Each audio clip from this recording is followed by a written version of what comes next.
Adapun Al-Qari'ah sendiri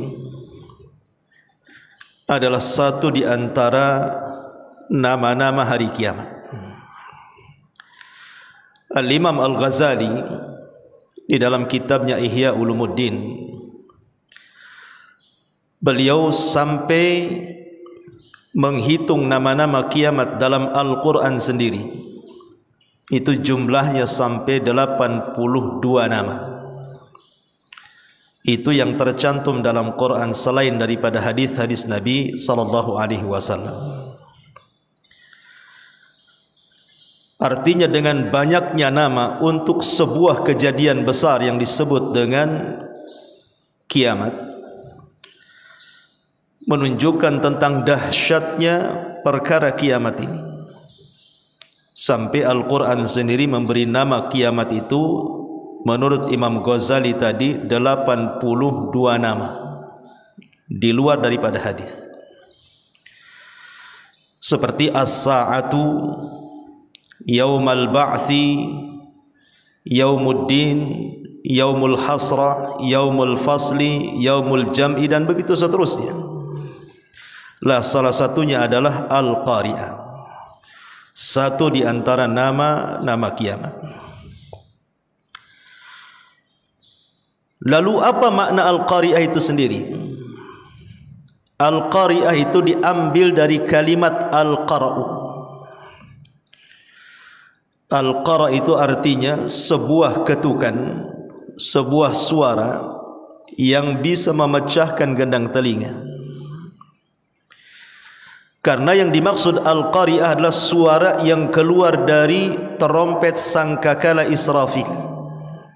Ketika Israfil meniup sangkakala, itu keluar suara. Lah suara itu disebut Al-Qari'ah namanya.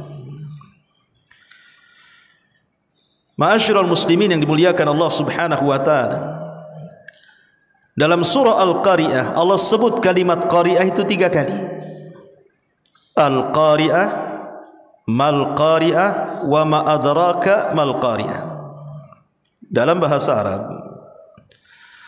apabila ada lafaz yang terulang-ulang, salah satu faedahnya adalah li ta'kid, untuk menguatkan.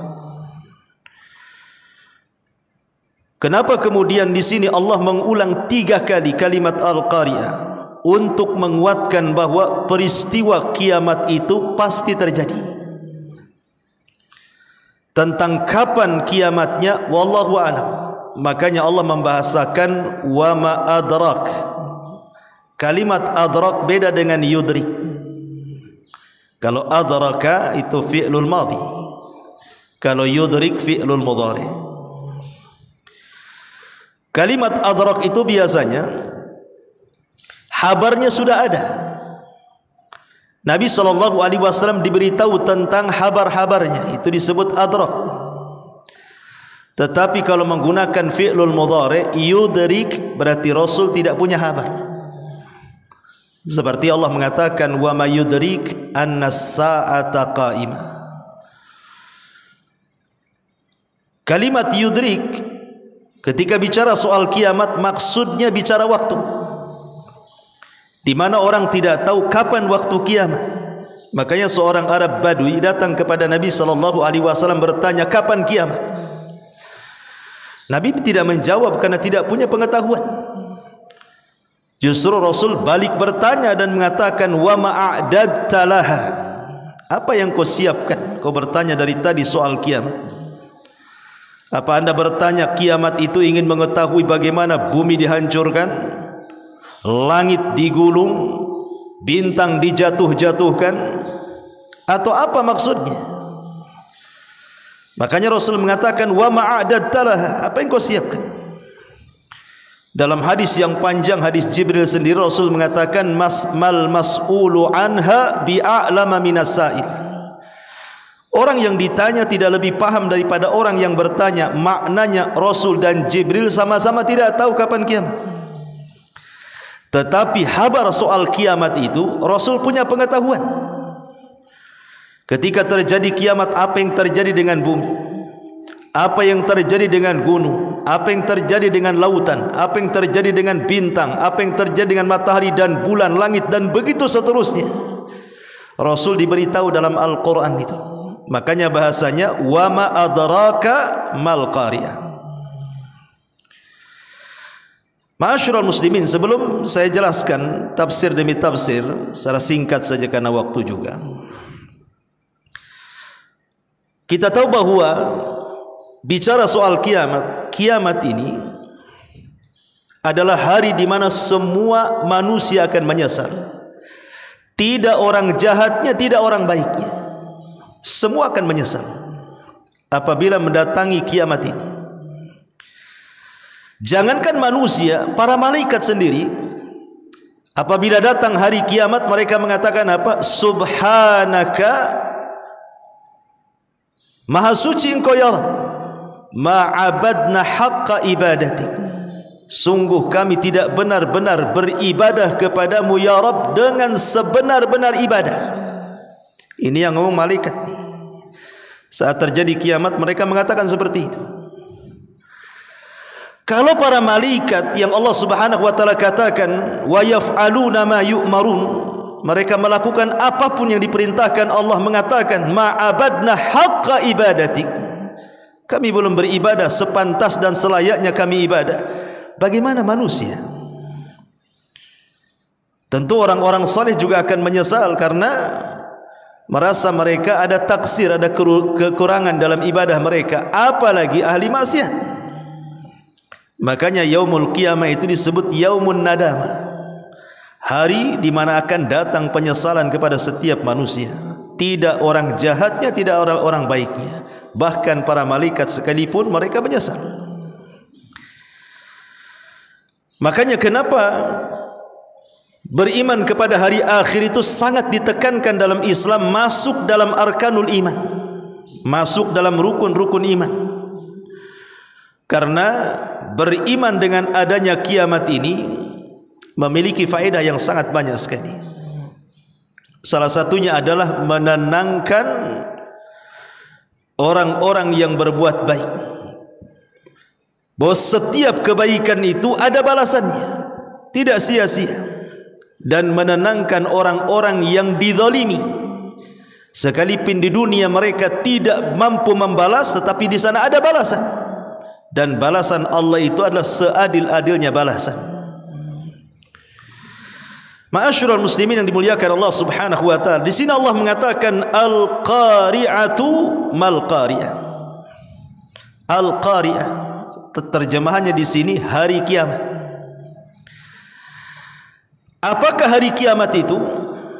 Wa ma adraka mal qari'ah. Tahukah anda apa hari kiamat itu? Yauma yakunun nasu kal farashil mabthuth. Pada hari manusia seperti laron yang berhamburan. Kalimat manusia ataupun dalam bahasa Arab an-nas itu biasanya konotasinya buruk. Kalau Quran menyebut kalimat an-nas itu biasanya konotasinya tidak bagus.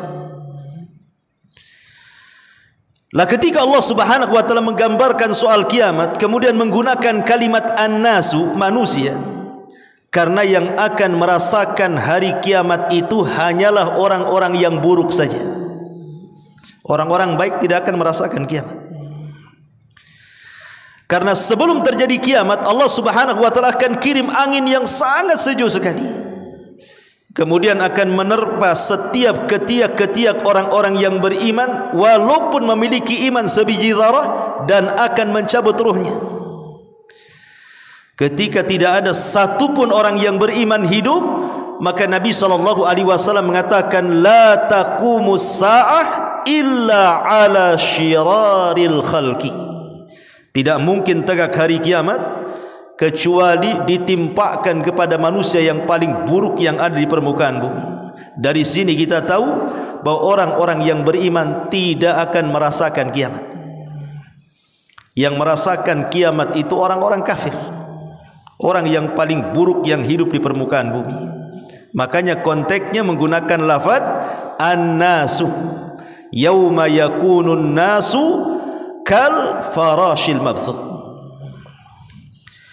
wa takunul jibalu kal ihnil manfush. Dan juga engkau lihat gunung-gunung seperti bulu kapas yang diterbangkan, yang dihambur-hamburkan.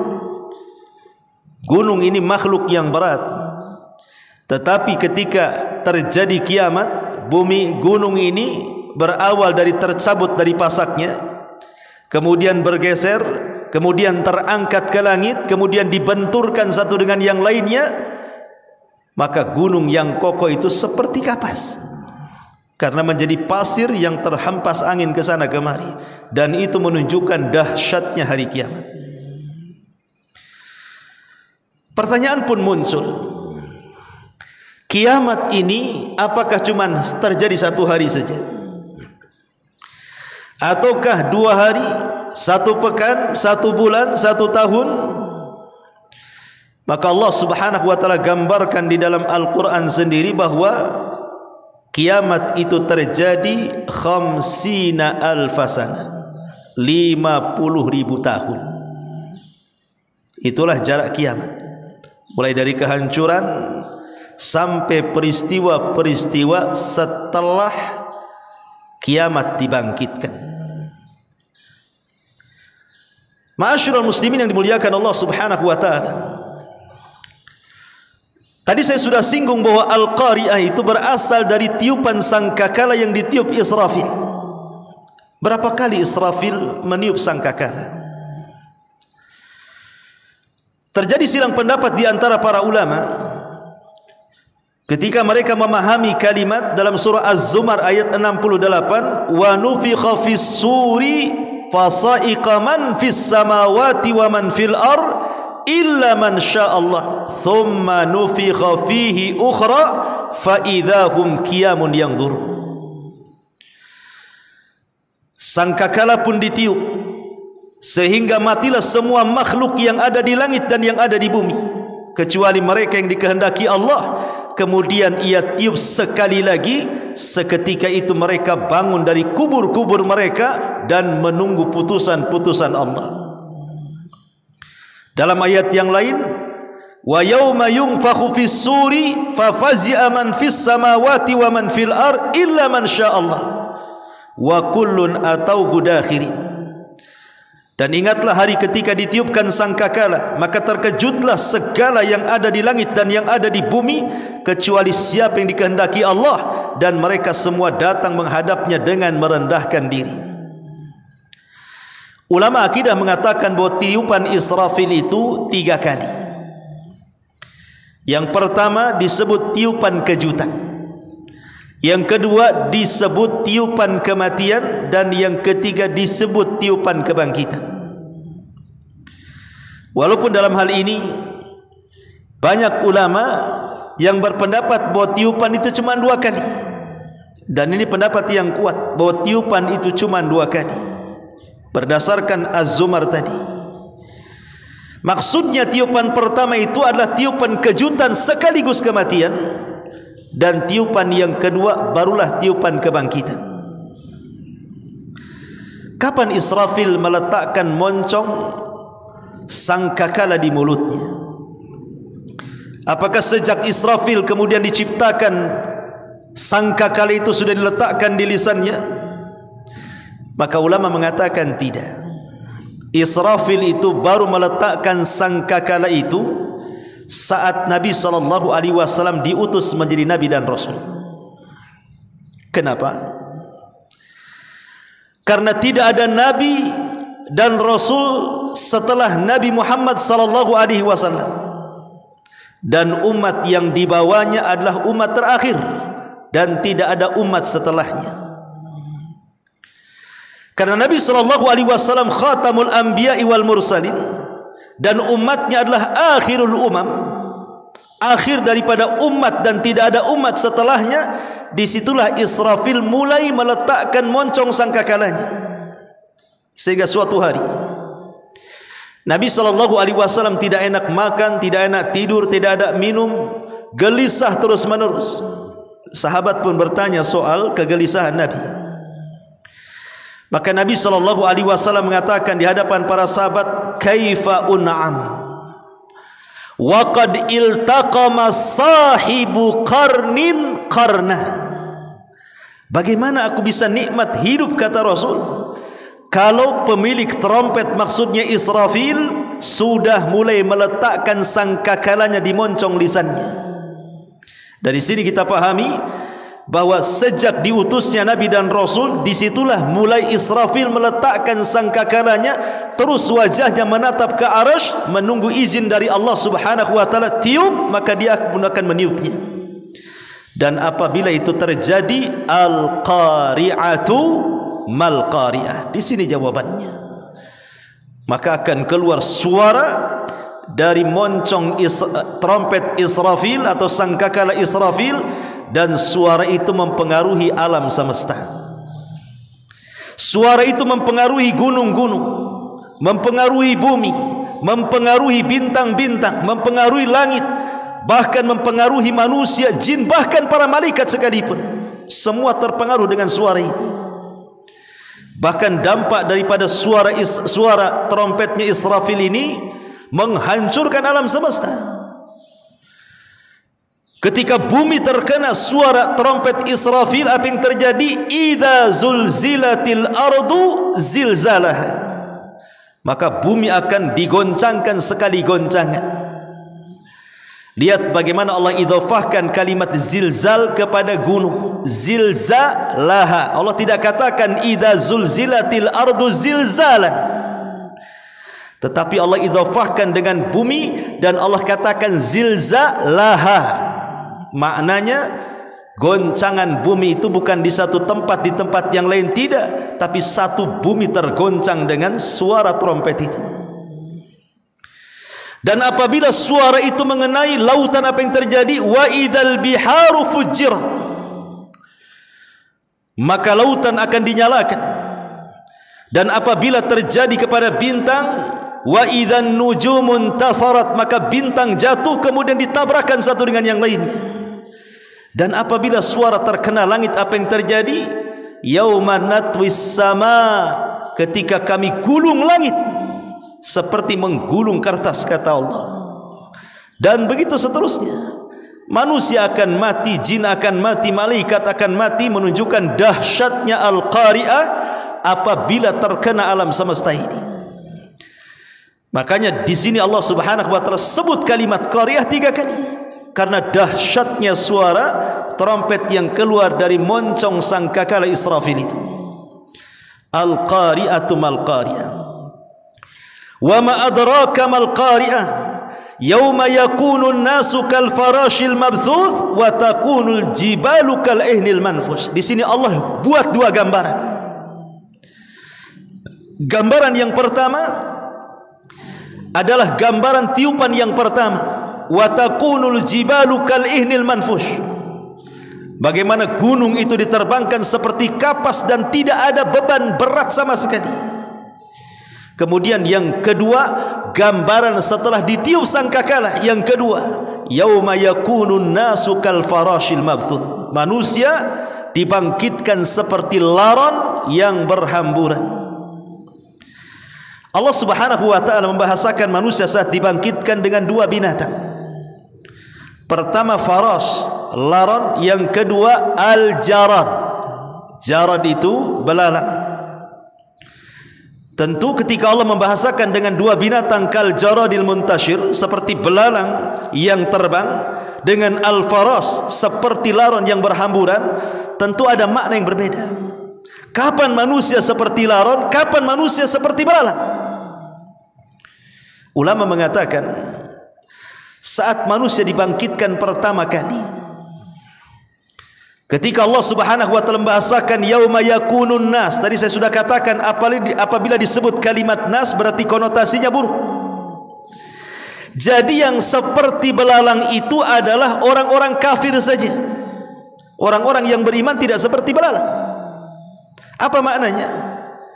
Maknanya ketika manusia dibangkitkan, orang-orang kafir itu mereka akan lari satu dengan yang lainnya. Yauma yafirrul mar'u min akhi wa ummihi wa abi wa sahibatihi wa banih likulli imri'in yawma idzin sya'nun yughni.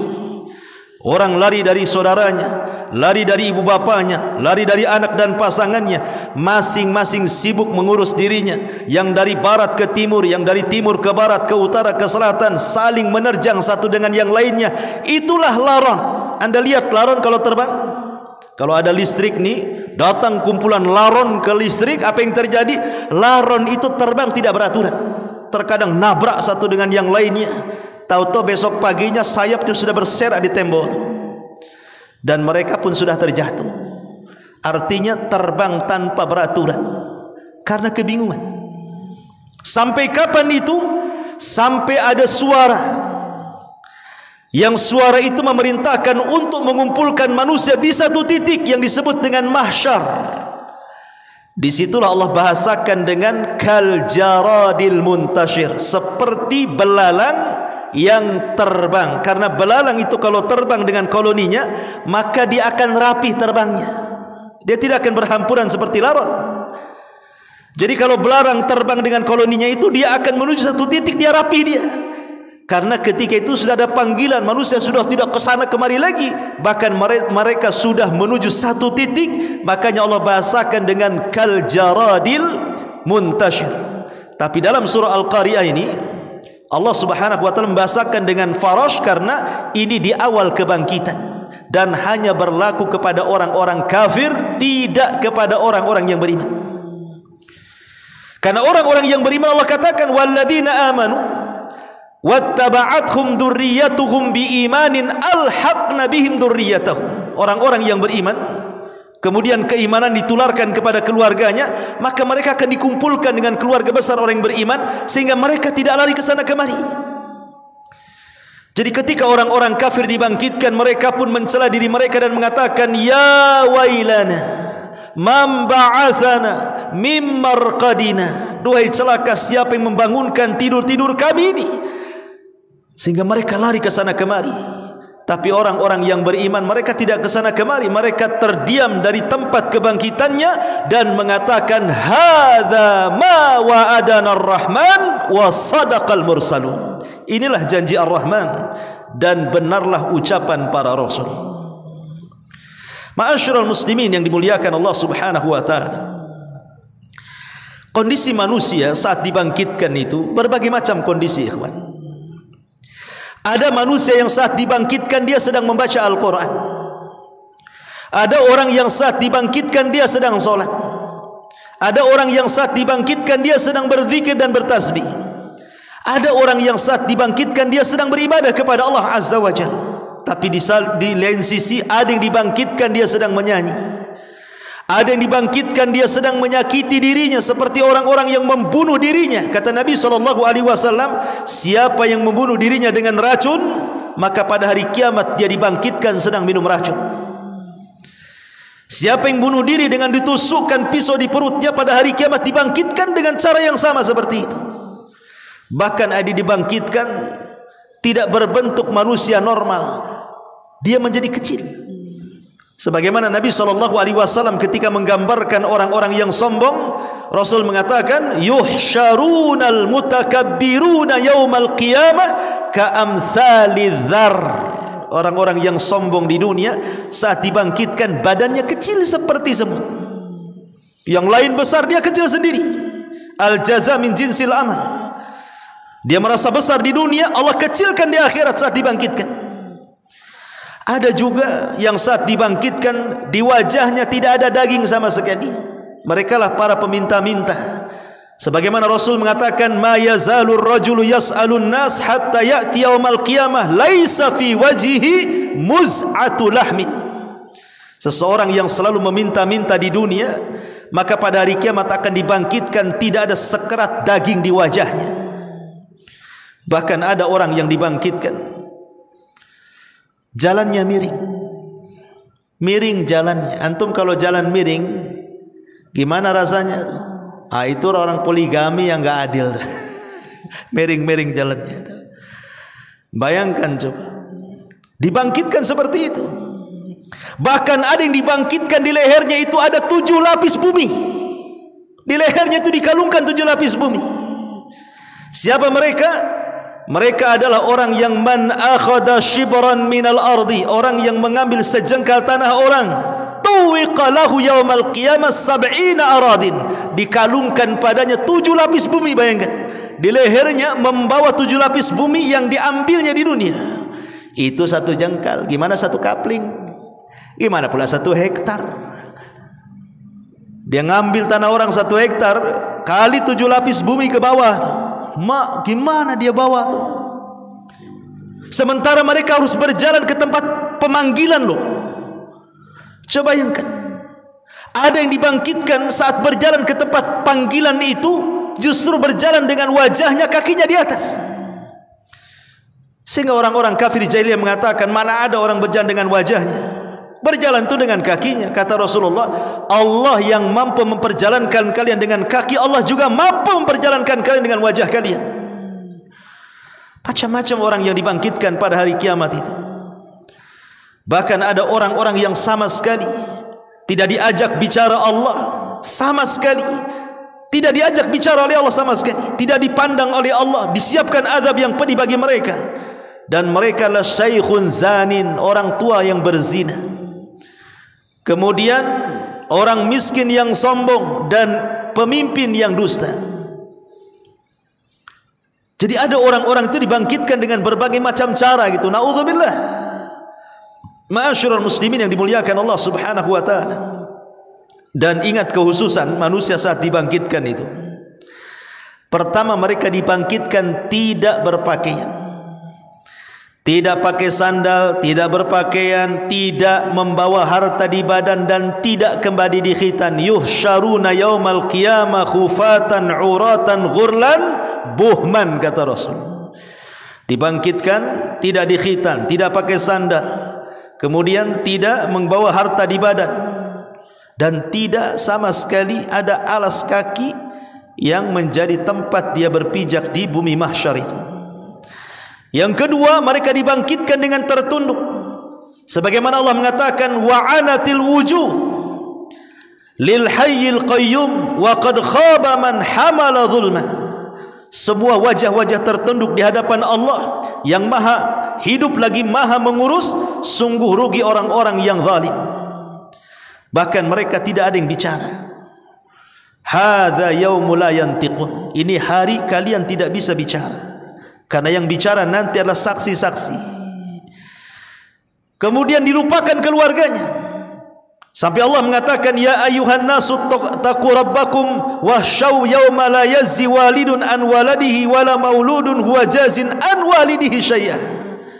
Wahai manusia, bertakwalah kepada Tuhan dan takutlah akan hari ketika seorang bapa tidak membela anaknya, seorang anak tidak pula membela bapaknya sedikit pun. Mereka berjalan masing-masing. Lalu apa gunanya nasab? Fala ansaba yauma idzin, tidak ada nasab pada hari itu. Bahkan mereka harus berlutut. Wa tara kullu ummatin jathiyah, pada hari itu engkau melihat setiap umat berlutut. Ma'asyiral muslimin yang dimuliakan Allah Subhanahu wa taala, Allah katakan di sini, wa takunul jibalu kal'ihnil manfush, dan kau lihat gunung-gunung seperti kapas yang berhamburan di bawah angin. Kemudian Allah mengatakan, fa amma man thaqulat mawazinu fahuwa fi 'ishatir radiyah wa amma man khaffat mawazinu fa ummuhu hawiyah wa ma adraka ma hiya narun hamiyah. Adapun orang-orang yang berat timbangannya, maka mereka berada dalam kehidupan yang memuaskan, dalam kesenangan. Adapun orang-orang yang ringan timbangannya, maka tempat kembalinya mereka neraka hawiyah. Dan tahukah kamu apa neraka hawiyah itu?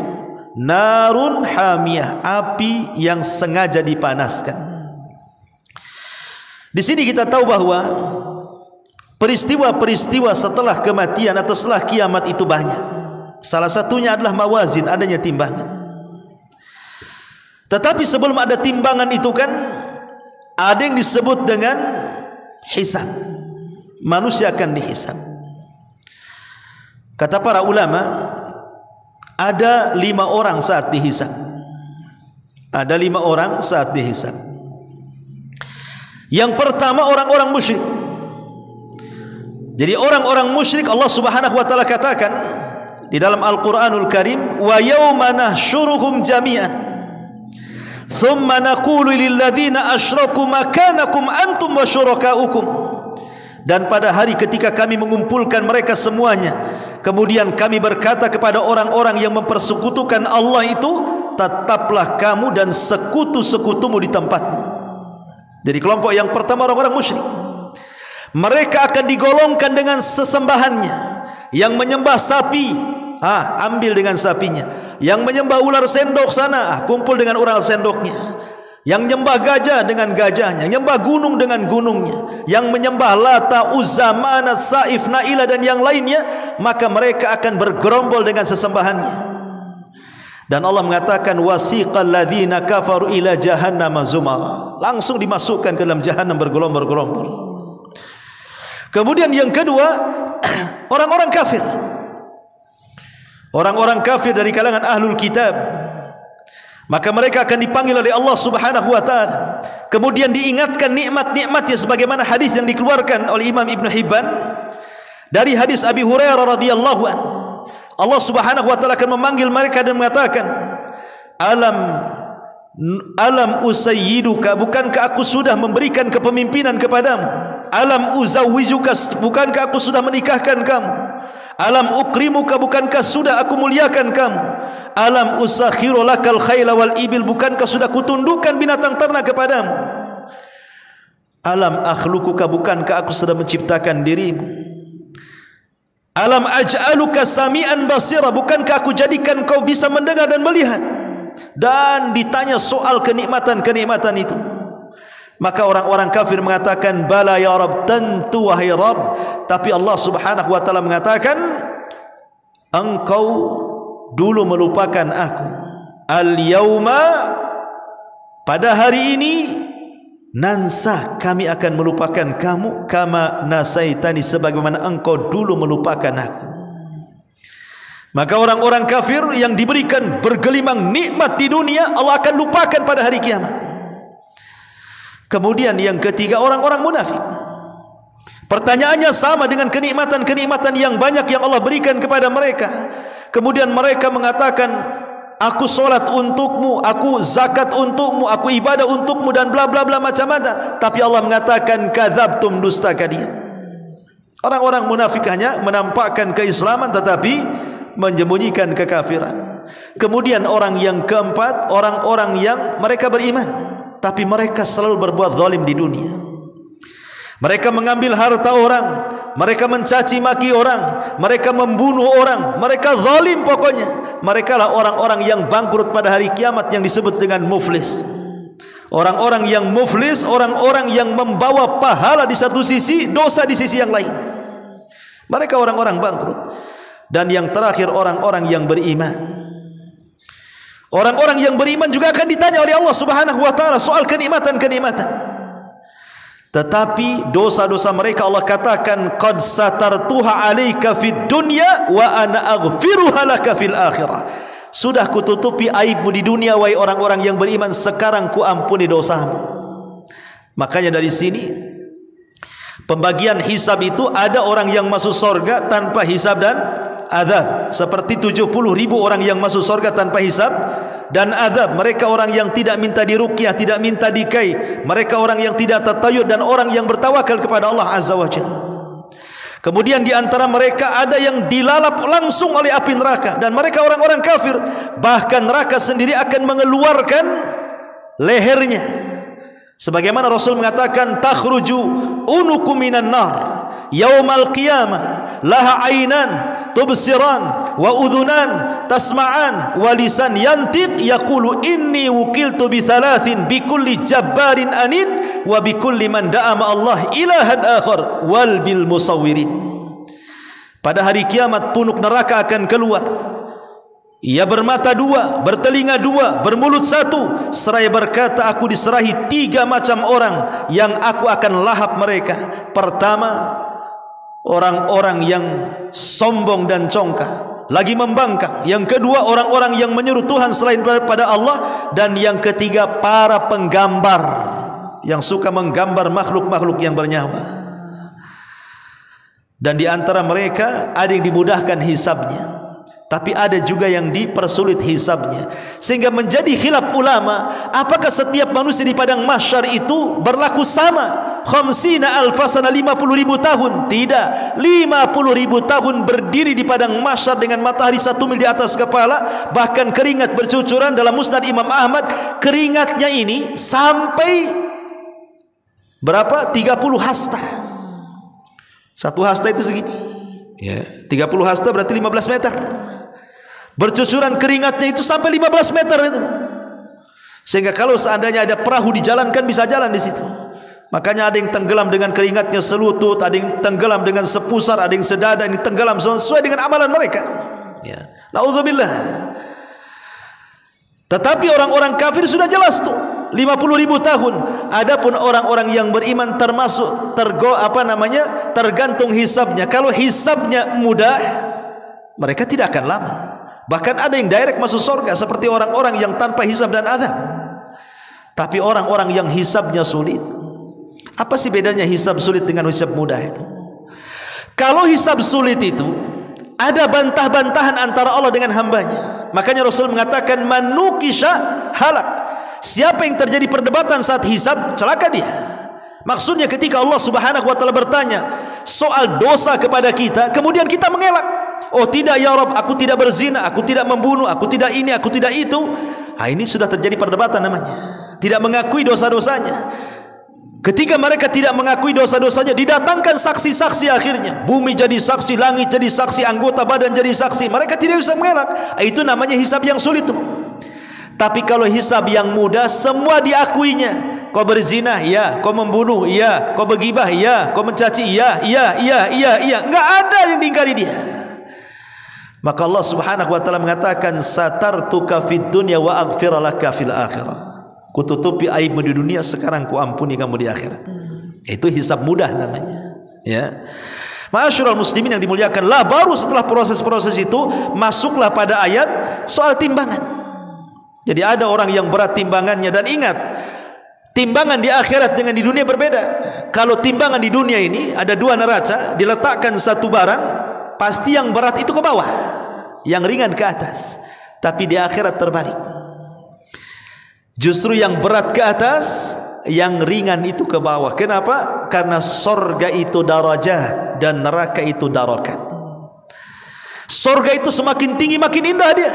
Neraka itu makin dalam makin memburuk kondisinya kan itu. Makanya bahasa hadis ketika Nabi SAW bicara soal hadis bitaqah, kalimat la ilaha illallah, apa bahasa Rasul? Tosat bihinna la ilaha illallah.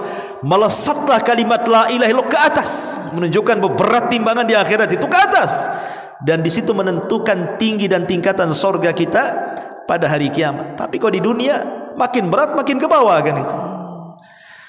Ma'asyiral muslimin yang dimuliakan Allah Azza wa Jalla. Kemudian Allah Subhanahu wa taala mengatakan barang siapa yang berat timbangannya, maka dia diberikan kehidupan yang senang. Tapi siapa yang ringan timbangannya, ancaman neraka hawiyah.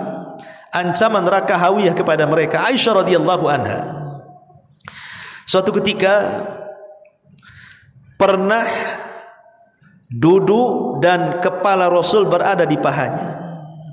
Dan kebiasaan Aisyah radhiyallahu anha itu, dia tidak tidur sampai Rasul tidur. Sampaikan kepada istri antum, Aisyah itu tidak akan pernah tidur sampai Rasul tidur. Kalau istri antum terbalik, ambil bantal, tidur bang, aku tidur. Jadi Aisyah radhiyallahu anha itu kebiasaannya meletakkan kepala Rasul di pahanya. Kalau sudah tidur baru dipindah. Jadi suatu malam giliran beliau. Jadi Nabi SAW sudah pulas tidur di paha Aisyah radhiyallahu anha. Dipandangnya lah wajah Nabi oleh Aisyah radhiyallahu anha. Entah kepikiran soal apa, tiba-tiba Aisyah menangis. Tetesan air mata Aisyah ini jatuh tepat di pipi Nabi. Sontak Rasul terbangun. Kemudian Rasul duduk memandang wajah istri tercintanya dan mengatakan, lima tabki wa lima dum. Kenapa kau menangis dan kenapa air matamu? Kira-kira apa yang dipikirkan Aisyah? Apa dia menangis karena rumahnya kecil 2 meter kayak 2 meter gitu. Menangis karena enggak ada gelang emas di kaki dan tangannya, atau menangis gara-gara tambahan belanjanya kurang atau apa? Tidak. Aisyah radhiyallahu anha menangis ketika ditanya Rasul, "Walima tabkin walima dumu?" Apa kata Aisyah radhiyallahu anha? "Tadzakkartu yaumal qiyamah." Aku mengingat hari kiamat wahai Rasul. Kemudian Aisyah radhiyallahu mengatakan, "Hal tadhkuru bi ahlika yaumal qiyamah?" Rasul, apakah kau akan ingat diriku pada hari kiamat? Atau justru kau sama sekali tidak ingat diriku pada hari kiamat? Maka Nabi SAW mengatakan, "Ya Aish, amma fi thalathati mawatin fala yadhkuru ahadun ahada." Wahai Aisyah, adapun di 3 tempat tidak mungkin aku ingat siapapun. Ini Nabi loh. Bagaimana kita? Adapun di 3 tempat kata Rasul, aku tidak ingat siapapun, tidak istri, tidak anak. Kemudian Nabi SAW menyebutkan 3 tempat itu. Pertama, indal mawazin kata Rasul, di tempat penimbangan amal. Manusia tidak akan ingat siapapun.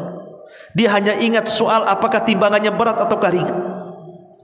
Yang kedua, inda tatayyuru suhuf, ketika suhuf diterbang-terbangkan, manusia tidak akan ingat siapapun sampai yang diingat apakah dia bisa mengambil dengan tangan kanannya ataukah dengan tangan kirinya. Kemudian yang ketiga, inda sirat, saat meniti titian siratal mustaqim, tidak akan ingat siapapun, yang ingat apakah dia akan mampu melewati titian itu ataukah justru masuk ke dalam jahannam, naudzubillah.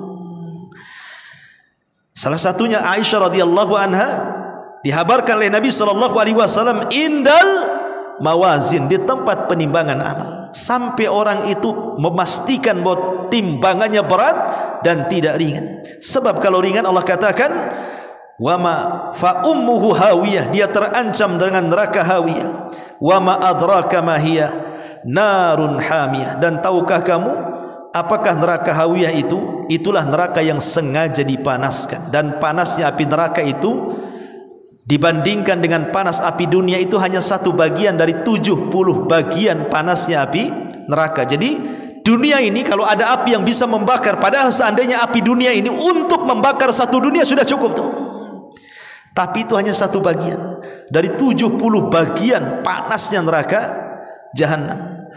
Makanya para ulama salaf, ikhwan, apabila memikirkan tentang kiamat itu, segala sesuatu yang di alam semesta ini sebenarnya mengingatkan kita tentang kiamat yang ada di alam semesta ini.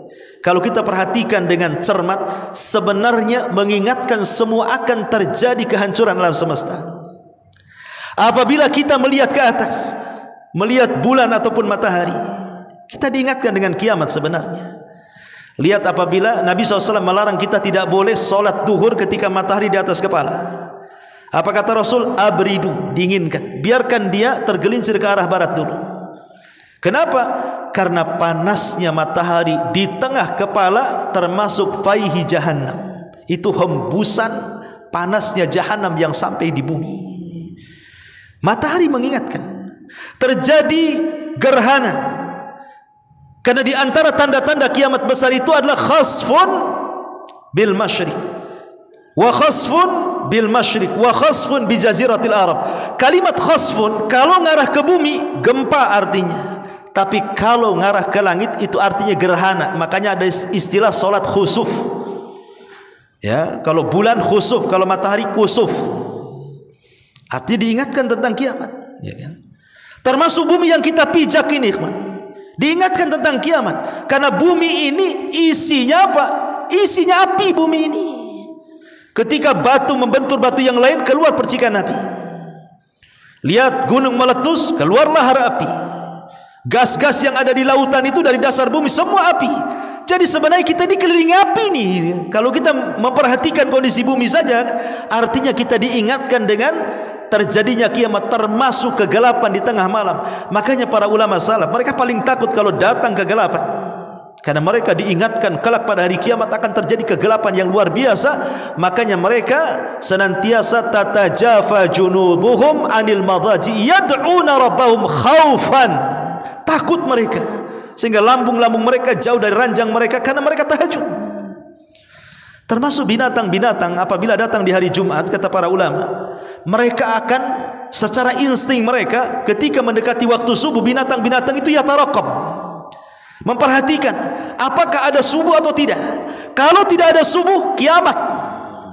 Kalau masih ada subuh, berarti tidak kiamat. Maka binatang akan senang setiap hari Jumat, karena Rasul hanya menjelaskan tentang harinya, tapi tidak menjelaskan tanggal, bulan dan tahunnya, bahwa kiamat itu terjadi di hari Jumat. Sebagaimana penciptaan langit dan bumi dimulai dari hari Ahad, Senin, Selasa, Rabu, Kamis, Jumat, 6 hari. Rampungnya ciptaan langit dan bumi itu di hari Jumat. Dan di hari Jumat ini pula Allah akan hancurkan semuanya, baik langitnya ataupun buminya. Subhanakallahumma bihamdika asyhadu an la ilaha illa anta astaghfiruka wa atubu ilaik. Allahu ta'ala. Assalamualaikum warahmatullahi wabarakatuh. Adapun Al-Qari'ah sendiri adalah satu di antara nama-nama hari kiamat. Al-Imam Al-Ghazali di dalam kitabnya Ihya Ulumuddin, beliau sampai menghitung nama-nama kiamat dalam Al-Quran sendiri. Itu jumlahnya sampai 82 nama. Itu yang tercantum dalam Quran selain daripada hadis-hadis Nabi sallallahu alaihi wasallam. Artinya dengan banyaknya nama untuk sebuah kejadian besar yang disebut dengan kiamat, menunjukkan tentang dahsyatnya perkara kiamat ini. Sampai Al-Quran sendiri memberi nama kiamat itu menurut Imam Ghazali tadi 82 nama di luar daripada hadis. Seperti as-sa'atu, Yaumal Ba'thi, Yaumuddin, Yaumul Hasra, Yaumul Fasli, Yaumul Jam'i, dan begitu seterusnya. Lah salah satunya adalah Al-Qari'ah, satu di antara nama-nama kiamat. Lalu apa makna Al-Qari'ah itu sendiri? Al-Qari'ah itu diambil dari kalimat Al-Qara'u. Al-Qara' itu artinya sebuah ketukan, sebuah suara yang bisa memecahkan gendang telinga. Karena yang dimaksud Al-Qari'ah adalah suara yang keluar dari terompet sangkakala Israfil. Ketika Israfil meniup sangkakala, itu keluar suara. Lah suara itu disebut Al-Qari'ah namanya. Ma'asyiral muslimin yang dimuliakan Allah Subhanahu wa taala, dalam surah Al-Qari'ah Allah sebut kalimat qari'ah itu 3 kali. Al-Qari'ah, mal qari'ah, wa ma adraka mal qari'ah. Dalam bahasa Arab, apabila ada lafaz yang terulang-ulang, salah satu faedahnya adalah li ta'kid, untuk menguatkan. Kenapa kemudian di sini Allah mengulang 3 kali kalimat Al-Qari'ah? Untuk menguatkan bahwa peristiwa kiamat itu pasti terjadi. Tentang kapan kiamatnya, wallahu a'lam. Makanya Allah membahasakan wa ma adrak. Kalimat adrak beda dengan yudrik.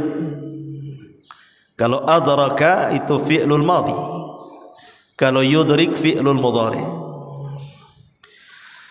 Kalimat adrak itu biasanya habarnya sudah ada. Nabi SAW diberitahu tentang habar-habarnya, itu disebut adrak. Tetapi kalau menggunakan fi'lul mudhari, yudrik, berarti Rasul tidak punya habar. Seperti Allah mengatakan wa ma yudrik annas sa'ata qa'imah. Kalimat yudrik ketika bicara soal kiamat, maksudnya bicara waktu, di mana orang tidak tahu kapan waktu kiamat. Makanya seorang Arab Badui datang kepada Nabi SAW bertanya, kapan kiamat? Nabi tidak menjawab karena tidak punya pengetahuan. Justru Rasul balik bertanya dan mengatakan, wa ma'adadta laha, apa yang kau siapkan? Kau bertanya dari tadi soal kiamat. Apa anda bertanya kiamat itu ingin mengetahui bagaimana bumi dihancurkan, langit digulung, bintang dijatuh-jatuhkan, atau apa maksudnya? Makanya Rasul mengatakan, wa ma'adadta laha, apa yang kau siapkan? Dalam hadis yang panjang, hadis Jibril sendiri, Rasul mengatakan, mal mas'ulu anha bi'a'lama minas sa'il. Orang yang ditanya tidak lebih paham daripada orang yang bertanya. Maknanya Rasul dan Jibril sama-sama tidak tahu kapan kiamat. Tetapi kabar soal kiamat itu Rasul punya pengetahuan. Ketika terjadi kiamat, apa yang terjadi dengan bumi? Apa yang terjadi dengan gunung? Apa yang terjadi dengan lautan? Apa yang terjadi dengan bintang? Apa yang terjadi dengan matahari dan bulan, langit, dan begitu seterusnya. Rasul diberitahu dalam Al-Quran itu. Makanya bahasanya, wa ma adraka mal qariyah. Ma'asyiral muslimin, sebelum saya jelaskan tafsir demi tafsir secara singkat saja karena waktu juga, kita tahu bahwa bicara soal kiamat, kiamat ini adalah hari di mana semua manusia akan menyesal. Tidak orang jahatnya, tidak orang baiknya, semua akan menyesal apabila mendatangi kiamat ini. Jangankan manusia, para malaikat sendiri apabila datang hari kiamat mereka mengatakan apa? Subhanaka,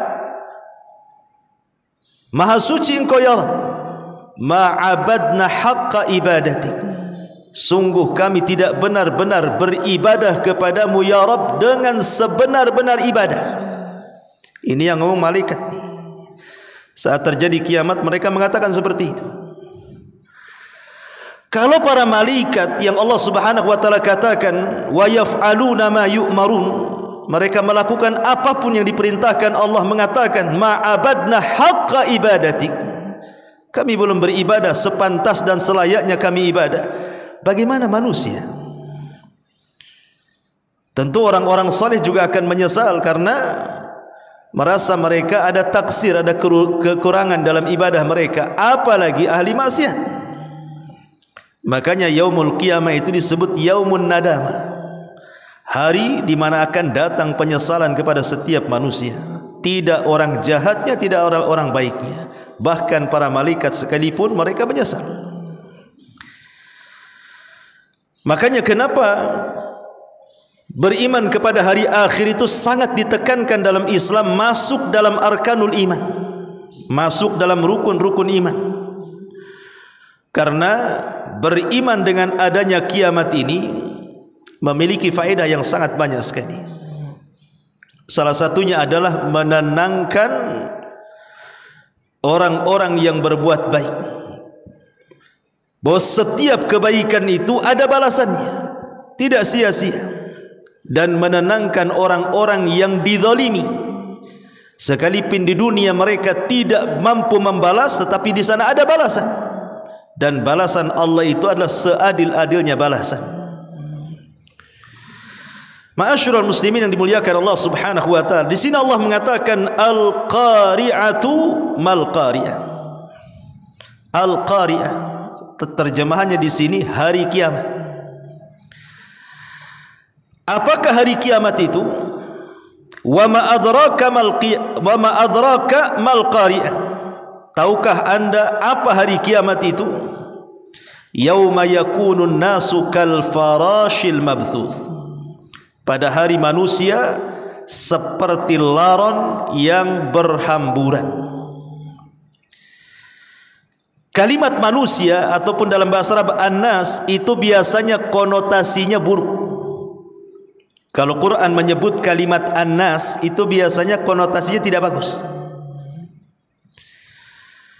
Lah ketika Allah Subhanahu wa taala menggambarkan soal kiamat kemudian menggunakan kalimat an-nasu, manusia, Karena yang akan merasakan hari kiamat itu hanyalah orang-orang yang buruk saja. Orang-orang baik tidak akan merasakan kiamat. Karena sebelum terjadi kiamat, Allah Subhanahu wa taala akan kirim angin yang sangat sejuk sekali. Kemudian akan menerpa setiap ketiak-ketiak orang-orang yang beriman, walaupun memiliki iman sebiji zarah, dan akan mencabut ruhnya. Ketika tidak ada satupun orang yang beriman hidup, maka Nabi SAW mengatakan, la taqumus sa'ah illa ala syiraril khalqi. Tidak mungkin tegak hari kiamat kecuali ditimpakan kepada manusia yang paling buruk yang ada di permukaan bumi. Dari sini kita tahu bahwa orang-orang yang beriman tidak akan merasakan kiamat. Yang merasakan kiamat itu orang-orang kafir, orang yang paling buruk yang hidup di permukaan bumi. Makanya konteksnya menggunakan lafaz an-nasu, yauma yakunun nasu kal farashil mabthuth wa takunul jibalu kal ihnil manfush. Dan juga engkau lihat gunung-gunung seperti bulu kapas yang diterbangkan, yang dihambur-hamburkan. Gunung ini makhluk yang berat, tetapi ketika terjadi kiamat, bumi gunung ini berawal dari tercabut dari pasaknya, kemudian bergeser, kemudian terangkat ke langit, kemudian dibenturkan satu dengan yang lainnya, maka gunung yang kokoh itu seperti kapas karena menjadi pasir yang terhempas angin ke sana kemari. Dan itu menunjukkan dahsyatnya hari kiamat. Pertanyaan pun muncul, kiamat ini apakah cuma terjadi satu hari saja, ataukah 2 hari, 1 pekan, 1 bulan, 1 tahun? Maka Allah Subhanahu wa taala gambarkan di dalam Al-Quran sendiri bahwa kiamat itu terjadi 50.000 sana, 50.000 tahun. Itulah jarak kiamat, mulai dari kehancuran sampai peristiwa-peristiwa setelah kiamat dibangkitkan. Ma'asyiral muslimin yang dimuliakan Allah Subhanahu wa taala, tadi saya sudah singgung bahwa Al-Qari'ah itu berasal dari tiupan sangkakala yang ditiup Israfil. Berapa kali Israfil meniup sangkakala? Terjadi silang pendapat di antara para ulama ketika mereka memahami kalimat dalam surah Az-Zumar ayat 68, wa nufikha fis suri fasa'iqa man fis samawati wa man fil ar illa man sya'allah thumma nufikha fihi ukhra fa idahum qiyamun yanzurun. Sangkakala pun ditiup sehingga matilah semua makhluk yang ada di langit dan yang ada di bumi kecuali mereka yang dikehendaki Allah. Kemudian ia tiup sekali lagi, seketika itu mereka bangun dari kubur-kubur mereka dan menunggu putusan-putusan Allah. Dalam ayat yang lain, wa yauma yunfakhu fis suri fa fazi'a man fis samawati wa man fil ar illa man sya'allah wa kullun atauhu dakhirin. Dan ingatlah hari ketika ditiupkan sangkakala, maka terkejutlah segala yang ada di langit dan yang ada di bumi kecuali siapa yang dikehendaki Allah, dan mereka semua datang menghadapnya dengan merendahkan diri. Ulama akidah mengatakan bahwa tiupan Israfil itu 3 kali. Yang pertama disebut tiupan kejutan, yang kedua disebut tiupan kematian, dan yang ketiga disebut tiupan kebangkitan. Walaupun dalam hal ini banyak ulama yang berpendapat bahwa tiupan itu cuma 2 kali, dan ini pendapat yang kuat bahwa tiupan itu cuma 2 kali berdasarkan Az-Zumar tadi. Maksudnya tiupan pertama itu adalah tiupan kejutan sekaligus kematian, dan tiupan yang kedua barulah tiupan kebangkitan. Kapan Israfil meletakkan moncong sangkakala di mulutnya? Apakah sejak Israfil kemudian diciptakan sangkakala itu sudah diletakkan di lisannya? Maka ulama mengatakan tidak. Israfil itu baru meletakkan sangkakala itu saat Nabi SAW diutus menjadi Nabi dan Rasul. Kenapa? Karena tidak ada Nabi dan Rasul setelah Nabi Muhammad SAW. Dan umat yang dibawanya adalah umat terakhir dan tidak ada umat setelahnya. Karena Nabi SAW khatamul anbiya'i wal mursalin dan umatnya adalah akhirul umam, akhir daripada umat dan tidak ada umat setelahnya. Disitulah Israfil mulai meletakkan moncong sangkakalanya. Sehingga suatu hari Nabi SAW tidak enak makan, tidak enak tidur, tidak ada minum, gelisah terus menerus. Sahabat pun bertanya soal kegelisahan Nabi. Maka Nabi SAW mengatakan di hadapan para sahabat, kaifa un'am wa qad iltaqama sahibu qarnin qarna. Bagaimana aku bisa nikmat hidup, kata Rasul, kalau pemilik trompet, maksudnya Israfil, sudah mulai meletakkan sangkakalanya di moncong lisannya. Dari sini kita pahami bahwa sejak diutusnya Nabi dan Rasul, disitulah mulai Israfil meletakkan sangkakalanya, terus wajahnya menatap ke arasy menunggu izin dari Allah Subhanahu wa taala. Tiup, maka dia pun akan meniupnya. Dan apabila itu terjadi, al-qari'atu mal qari'ah. Di sini jawabannya. Maka akan keluar suara dari moncong